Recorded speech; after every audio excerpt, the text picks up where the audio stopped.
Welcome to Bruce Hurwitz Presents Meet the Experts. I'm your host, Bruce Hurwitz of Hurwitz Strategic Staffing. You can find us on the web at hsstaffing.com. Shortly, I will be joined by Paolo Bowyer. We'll be discussing online marketing for real estate agents. Meet the Experts is sponsored by P&K CPAs. P&K is a full-service accounting firm. They provide accounting and consulting services to businesses ranging from startups to small and mid-cap companies to nonprofits, as well as high net worth individuals. Contact them today for a free consultation at info@pk-cpas.com or call them at 973-882-8810. They will be happy to be of service. Paolo, welcome to the program. Thanks for having me. Excited to be here. Well, I can't thank you enough for taking the time. Please take a moment or two and introduce yourself to our viewers.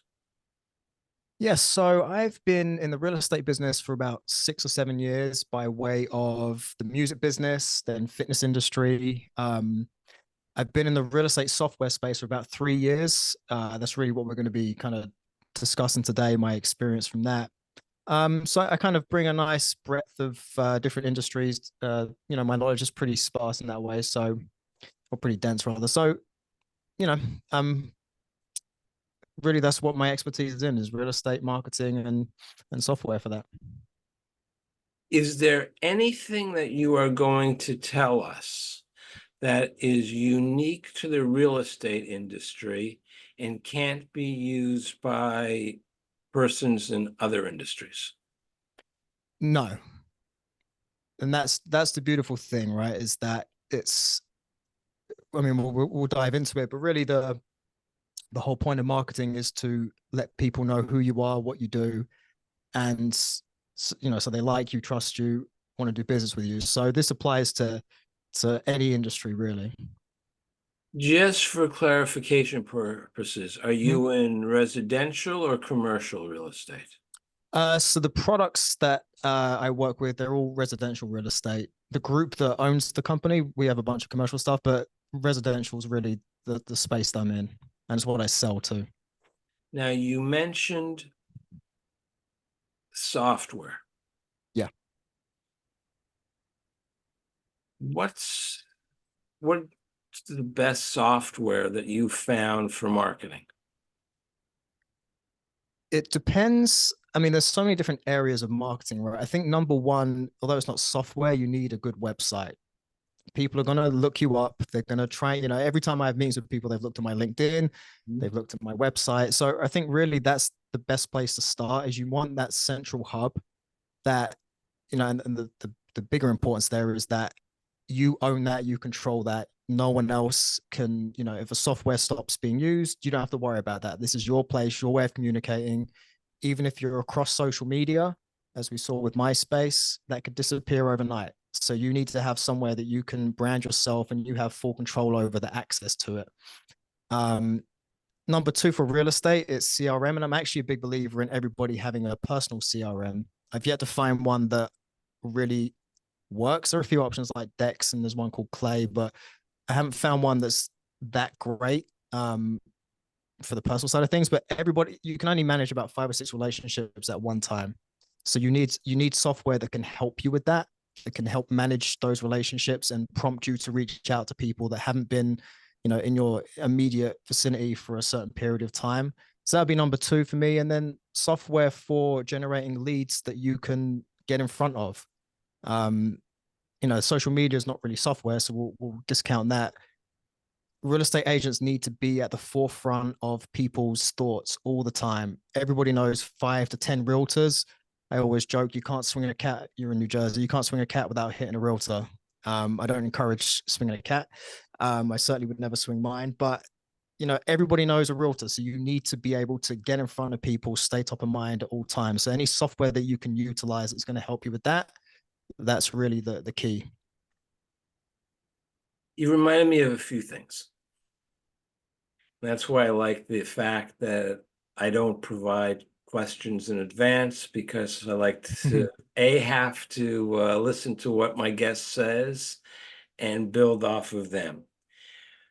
There comes a time when there are some software tools that are great tools. Microsoft Word, it's a Yeah. tool. Outlook, it's a tool. But there are some software programs that after a while, they just take up all your time. And instead of doing your work, you are doing what this software is forcing you to do so that you can get the Right. most out of it. And it's really not worth it. How have you overcome that problem? You know, especially in real estate. And I was guilty of this as an agent when I first, so I've kind of done two stints in real estate. I started back in 2016, 2017. I was that typical agent that I chased all the flashy new toys, you know, shiny toy syndrome, anything that looked like it was the thing that was going to be the thing that made me successful. I was on it. I was in the trial. I was purchasing. And I think really it comes to answer your question. It really just it's down to doing your due diligence and stepping back from that even further is what do I actually need this software to do for me? I think a lot of people make the mistake of, like you said, letting the software manage them because they haven't gone in with the intent of what they're actually going to use the software for. And there are a lot of features, or everybody wants to jam pack features into software so that you can, that makes you want to subscribe to it, makes you want to purchase it.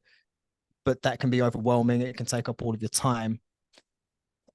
I'm sure we would probably get onto AI at this, eventually, but that's something I'm really seeing now in the software space. I was actually just at Inman a couple of weeks ago, big real estate technology conference, and that was something that really struck me that a lot of software companies are using AI the wrong way, and I think that's going to be the next level of what you were saying. The software is managing you versus you managing the software. To expand on that, what they're doing is making AI replace the agent. So all of these softwares, the AI is the one who's talking, conversing with the prospects, with the clients, with the leads, and then alerting the agent when that person has raised their hand and said, I'm ready to buy or sell, or when the AI thinks that person is ready to buy or sell. And, we can talk about marketing all day, but the essence of any business really is about relationships, and no software is gonna replace that. So you have to be no matter what industry you're in, you have to be at that forefront, be the person, or I say person, but otherwise it's you or the software. But you have to be conversing with people, conversations, connecting, and like I said, no software can replace that. I was going to congratulate you on, even though you were such a short time in England, picking up the accent so well and so quickly. I wrote down RE, meaning real estate, people industry. Yeah. It's all about people. It's not about software. Mm-hmm. And I think that's more in real estate, with the obvious exception of healthcare. If you don't win the trust and confidence of your prospective buyer, they're not, or seller for that matter, you're not doing business with them because they're not going to do business with you. Right. So I'll get to what I was going to ask about. I think it's called MLS, Yeah. multiple listings, or we'll get to that maybe. Yeah. How does AI help or hurt? Well, there's certainly it's how it's implemented, right? Um, as I mentioned, a lot if you're using it to replace tasks that are actually important, then it's going to hurt you. It can be used greatly in the sense of it can do, time-saving tasks of drafting copy for you to use for your marketing, or drafting emails for you, editing, running things through it. That's the obvious stuff. But I think where it really helps is by aggregating data. We talk a lot real estate's in a bit of a difficult spot right now. But the things that keep it moving are life events, right? Divorce, babies being born, marriages, divorces, people graduating. Those kinds of things are what people tend to have to move for. So if you can use AI to identify when someone is going through one of those life events, that's to me where the real value comes. It's providing information to the agent or to whoever, whichever industry you're in, that can help you get in front of that person and be there to help them. So that's really where I think AI can get pretty powerful, which is aggregating data and providing that data to the person that needs to be of service to someone. Now, it was my understanding, getting back to MLS or starting with MLS, sounds like Yeah. a disease. Um, maybe it is in some ways. Uh, a good search engine. You want schools, you want the shopping, you want rural, you want, I don't know what else. You want Yeah. the apartment with parking, you want a home with two-car garage, whatever. You put that all in and the multiple listing service, that's MLS. So the MLS is essentially, if you think about how real estate used to be, where an agent or a consumer would walk into a brokerage, the Mhm. broker would open their book, and these are all the listings that I have. So Mhm. the MLS was basically created to allow other brokerages to see what's in those books. So it's really just the network of listings for sale. Um, what you need is an IDX, which is what shows what's from the MLS. So uh, Zillow uses IDX, Realtor.com uses IDX, Internet Data Exchange, to see the information. So there's a lot of talk right now about MLSs and whether we should have a national one. I think we'll stay clear of the politics around all of that. But MLSs are important in the sense that it there needs to be a standard, right? You need to have a standard across the board of what kind of information is being put into the system that helps consumers find what they're looking for. I've had a number of guests on who have talked about real estate as an investment. Mm-hmm. And there were those that, there was one gentleman who came on and talked about purchasing land, holding on to it for 30 years and then selling it. Right. And there are those that talked about what's it called, flipping, Yeah. buying something, fixing it up, selling it. And then there was someone else who wasn't selling, he was turning it into low-income apartments and Okay. keeping it and renting them out.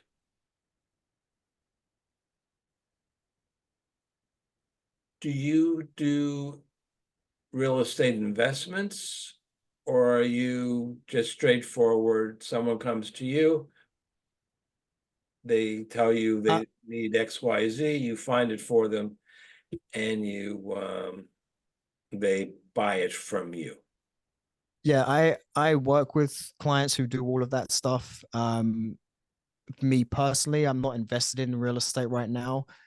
Without going into the whole backstory of it, I went through a divorce and all that. So, I was never liquid enough in my good income producing years to invest in real estate, but I 100% would. I think I mean, there's so many ways you can make money from it. And especially with an economy that's always fluctuating, it's a great kind of standard to be in. But I personally don't invest right at this time. What I was leading up to was when you are marketing, which after all is our topic, Yeah. is there a difference in marketing real estate for purchase and use as opposed to real estate for investment? I mean, yes and no. I think there's two things you have to really two levers you have to pull on, right? You've got the emotional side of it, and then you've got the informational side of it. There's just hard data, there's numbers. Obviously, with investments, you need to kind of make sure that those are all dialed in. But I think today consumers are so educated and there's so much information out there for them to find. To your point, the MLS has most of that. That you you essentially have to market in the same way. It's just someone knows what they're looking for. If and in fact, I'll even add to that that a lot of listings will actually say great for investment and then also great for a start home for a new family. So I think the general answer is no. I wouldn't necessarily say you're marketing in different ways. You're just changing, maybe changing the copy, but there's emotion and then there's data. So it's just whichever lever you want to be pulling on the most. And you might have a home that is beat up and kind of decrepit. Maybe I'm not positioning that for an investment from someone, but ultimately there will be an investment because whoever buys that house has to put money in to make it what they want from it. So you may market that differently. I would actually maybe say it depends completely on the property, not necessarily what the intent for buying it is, but the actual property. That's probably my long-winded answer to that. I am reminded of a friend who owned two properties, both of which he was selling. And I was in his office when he got two calls, one for the one I'm sorry, one he was selling, one he was interested in buying. And the one that he was selling, he said to the person, this place is great. It's right by the highway. Transportation is easy.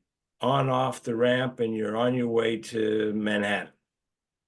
The other property, he said, this isn't that great a piece of property. You're right on the highway, and people coming off and on right to Manhattan.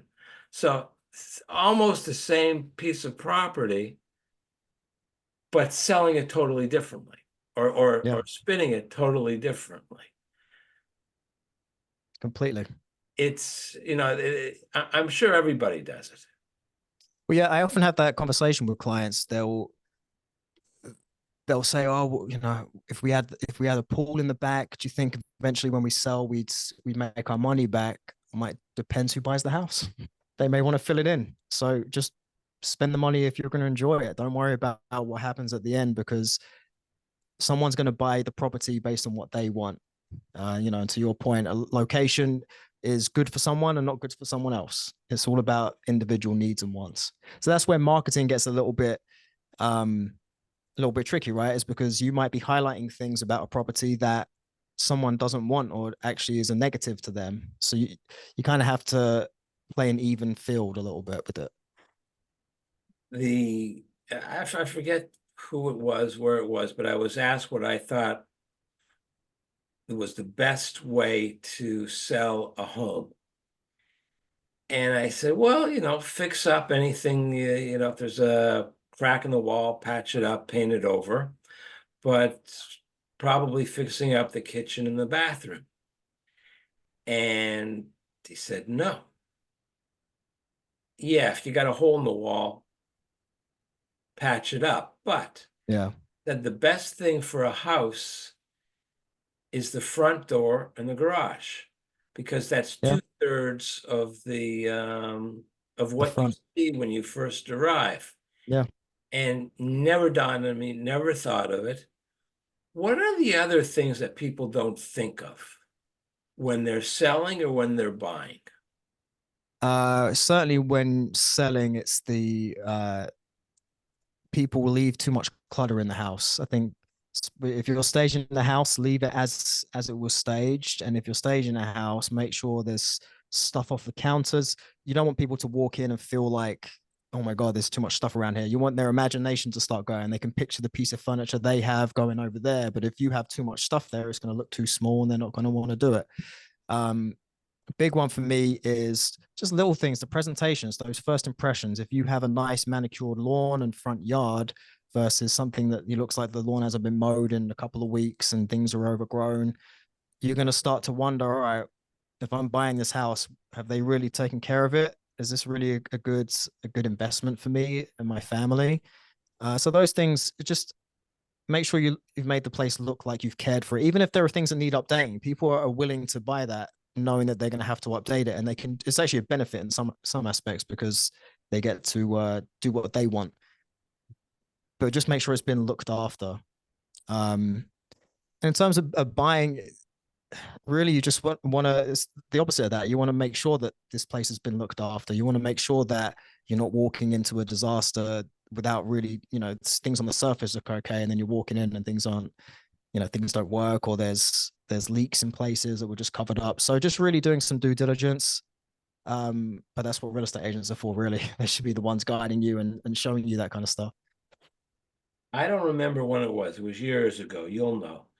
When they started to have online 360-degree tours where you'd click on a property that you like and you could literally see all around a room, the outside. I found those to be annoying enough that really all that representative of the truth, for lack of a better word. Not that there was anything it was a lie. That was the piece of property, but it always looked better on screen than it does on it doesn't in person, so to speak. Yeah.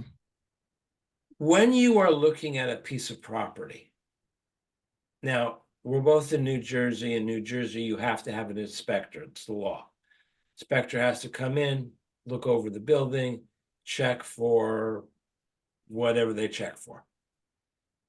I don't know if that's the same everywhere. I would hope it would be, and if it's not, I would hope a buyer would have enough brains to have an inspector inspect the Should property. always get an inspection. Yeah.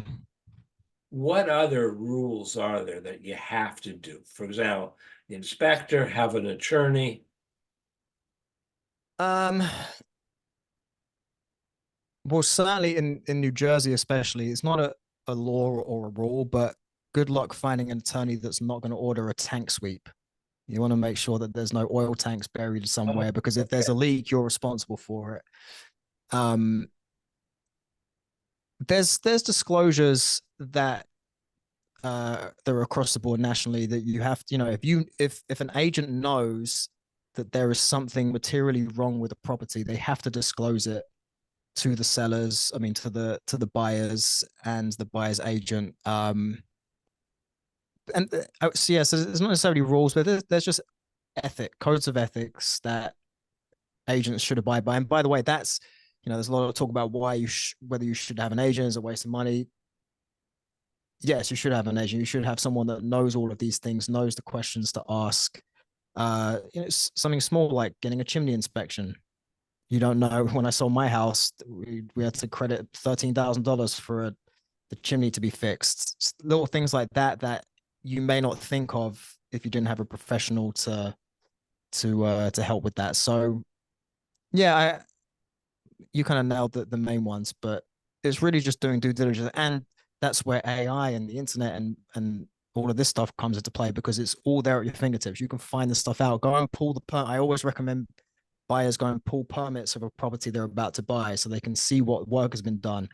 Oftentimes you're going to find open permits. You want to close those out so there's no mess. And of course, getting title insurance, checking the titles clean, all of that kind of stuff. But a good agent's going to walk you through all of that. But those are the main ones to look out for. It reminded me a friend was going with her fiance who were looking for a house. And she didn't mention to the real estate agent that her fiance was a firefighter. And first thing he did was he had a flashlight with him. He looked inside the chimney and he said, "No way." And I forget what it is that clogs the chimney that Well, yeah, cause a fire. Uh, yeah. and it was just full of it. And he goes, "This chimney hasn't been has never been cleaned. This is a fire disaster waiting to happen.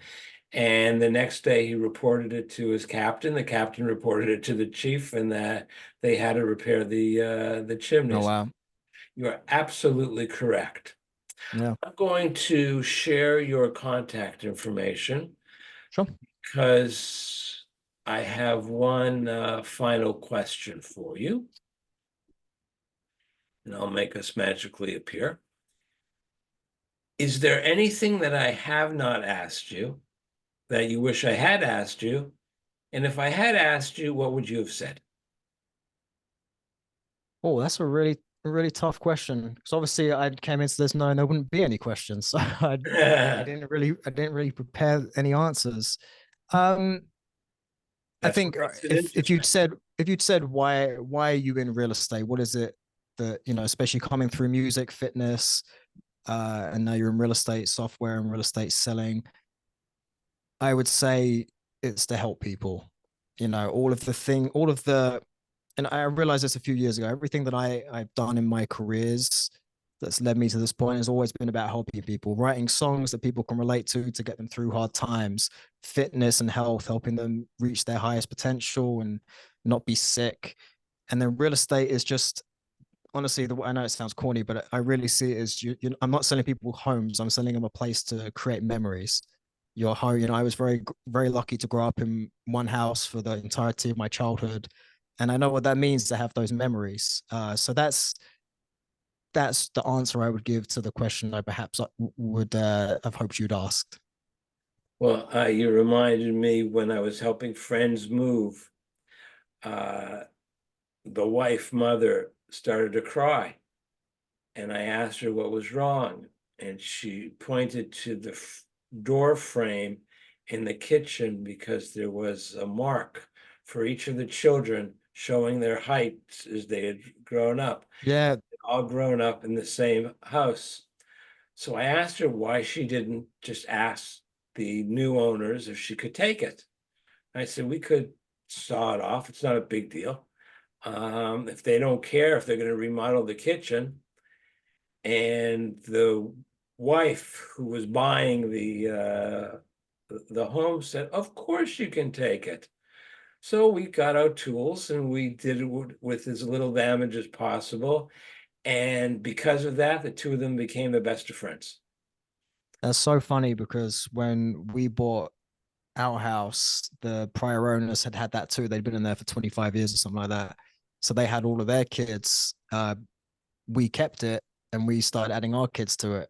Oh, Um, and I believe the people that bought it from us didn't have kids at that point, but I'm hoping that that tradition continued after we'd that is left. lovely.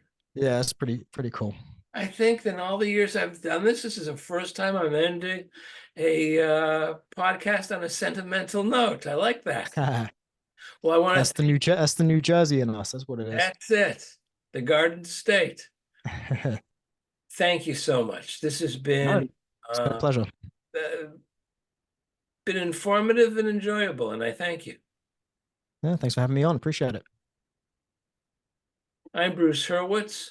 Thank you for watching, and as always, please stay focused on success.